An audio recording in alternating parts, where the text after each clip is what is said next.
Hello students, let's read the next part of the lesson, A Baker from Goa. कल हम पढ़ रहे थे कि जो बेकर था वो 2 बार दिन में आता था। एक बार सुबह जब वो फेरी पर निकलता था और एक बार जब वो अपने रोटियों को बेचने के बाद वापस आता था। तो नेक्स्ट पढ़ते हैं। The baker made his musical entry on the scene with the jung jung sound of his specially made bamboo staff. The baker made his musical entry. Baker अपनी संगीतमयी प्रवेश करता था। तो बेकर जो था वो संगीतमयी तरीके से प्रवेश करता था ऑन द सीन, दृश्य पर, with the Jhang Jhang sound, Jhang Jhang की आवाज़ के साथ, ऑफ इज स्पेशली, विशेष तौर से, मेड बनाए गए, बम्बू बांस की लाठी होती है, स्टाफ मतलब भी लाठी होती है। तो जो बेकर था वो संगीतमयी तरीके से प्रवेश करता था दृश्य में अपने विशेष प्रकार से बनाए गए बांस की लाठी की झंग झंग की साउंड के साथ। One hand supported the basket on his head. Support होता है सहारा देना। उसका एक हाथ उसके सिर पे रखी हुई बास्केट, टोकरी को सहारा देता था। एंड द अदर, और दूसरा, bang the bamboo on the ground. Bang होता है मारना, धरती पर बांस की लाठी को मारता था। उसका एक हाथ सिर पे रखी हुई उसकी टोकरी को सहारा देता था और दूसरा हाथ जमीन पर बांस की लाठी को मारता था। He would greet the lady of the house with good morning. Greet होता है अभिवादन करना। लेडी ऑफ द हाउस होता है घर की मालकिन। वह घर की मालकिन का सुप्रभात, गुड मॉर्निंग क्या होता है? सुप्रभात। वह घर की मालकिन का सुप्रभात कहकर अभिवादन करता था। And then place his basket on the vertical bamboo. Place मीन रखना, और अपनी टोकरी को वो, वर्टिकल होता है लंबवत, लंबवत खड़े बांस के की लाठी पर रख देता था। तो वह घर की मालकिन को सुप्रभात कह के अभिवादन करता था और फिर अपनी टोकरी को लंबवत बांस की उस लाठी पर रख देता था। We kids would be pushed aside with a mild rebuke. We kids, kids होते बच्चे, would be pushed, push होता धकेल देना, aside एक तरफ, with a mild मीन हल्की, rebuke डांट। तो हम बच्चों को एक हल्की सी डांट के साथ साइड में धकेल दिया जाता था। And the loaves would be delivered to the servant. Loaves मीन रोटियाँ, डिलीवर दे देना। तो हम बच्चों को एक हल्की सी डांट फटकार के साथ साइड में धकेल दिया जाता था और रोटियों को घर के नौकर को दे दिया जाता था। But we would not give up. Give up हार मानना, लेकिन हम हार नहीं मानते थे। We would climb a bench और the parapet and peep into the basket. We would climb a bench, हम किसी बेंच पर, और द पैरापेट, पैरापेट होता है मुंडेर, पीप होता है झांकना। हम किसी बेंच या मुंडेर पर चढ़ जाते थे और टोकरी के अंदर झांकते थे, समहाउ किसी प्रकार से। I can still recall the typical fragrance of those loaves. Still मीन अब भी, रिकॉल याद करना, टिपिकल विशेष, फ्रेगरेंस महक।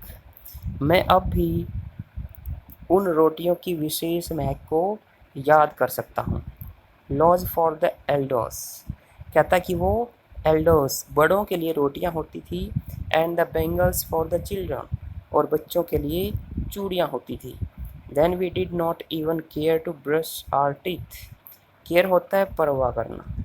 तब हम अपने दांतों को ब्रश करने की भी परवाह नहीं करते थे। और wash our mouths properly, properly सही तरीके से।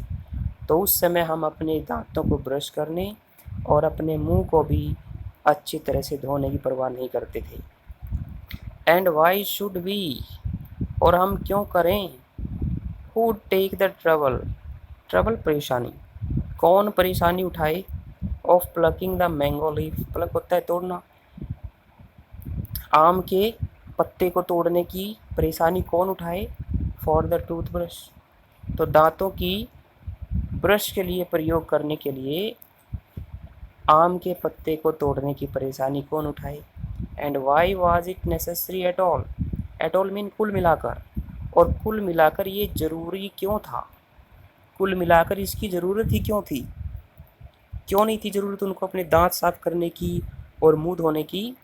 क्या एग्जाम्पल देता है वो? The tiger never brushed his teeth. बाघ ने कभी भी अपने दांतों को साफ नहीं किया। Hot T could wash and clean up everything so nicely after all. After all आखिरकार, सो नाइसली इतनी अच्छी तरह से, तो आखिरकार गर्म चाय सभी चीज़ों को इतनी अच्छी तरह से धो देती थी और साफ़ कर देती थी, तो इसलिए वो मुंह नहीं धोते थे और ब्रश नहीं करते थे। Marriage gifts are meaningless without the sweet bread known as the bol. Marriage gifts are meaningless होता है निरर्थक, sweet bread known as the bol. कहता है कि शादी के जो उपहार थे वो मीठी रोटी, जिसे बोल कहकर पुकारा जाता था, उसके बगैर निरर्थक थे। जस्ट एज, बिल्कुल वैसे ही, अ पार्टी और ए फीस्ट, फीस्ट मीन दावत, लूज होता है खो देना, इट्स चाम, चाम होती है शान, विदाउट ब्रेड। कहता कि शादी के जो गिफ्ट थे, तोहफे थे, उपहार थे, वो मीठी रोटी यानी कि बोल के बगैर वो ऐसे ही निरर्थक थे जैसे ही कोई पार्टी या दावत बिना रोटी के अपनी रौनक या अपनी शान को खो देती है। Not enough can be sad, पर्याप्त नहीं कहा जा सकता, टू शो, दिखाने के लिए, how important A baker can be, कि एक बेकर कितना महत्वपूर्ण हो सकता है फॉर ए विलेज। कहता है कि काफ़ी नहीं कहा जा सकता ये दिखाने के लिए कि गांव के लिए बेकर कितना महत्वपूर्ण हो सकता है। The lady of the house must prepare sandwiches. Prepare mean तैयार करना। कहती है कि घर की जो औरत है वो सैंडविच तैयार कर सकती है on the occasion of her daughter's engagement. Engagement सगाई, ओकेजन अवसर। घर की औरत अपनी बेटी की सगाई के अवसर पर सैंडविच तैयार कर सकती है। Cakes and bolinhas are a must for Christmas. Bolinhas ये एक मिठाई का नाम है।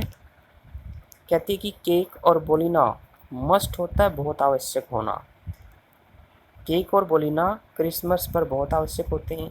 एज वेल एज भी अदर फेस्टिवल्स, दूसरे त्योहारों पर भी।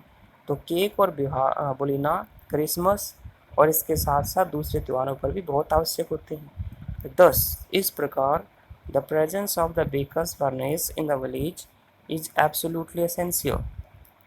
प्रेजेंस, उपस्थिति, of the baker's furnace, furnace भट्टी, इस प्रकार बेकर की भट्टी की उपस्थिति इन द विलेज, गांव में, एब्सोल्युटली पूरी तरह से, एसेंशियल आवश्यक। तो इस प्रकार गांव में बेकर की भट्टी की उपस्थिति पूरी तरह से आवश्यक है। आज के लिए इतना ही। Thank you.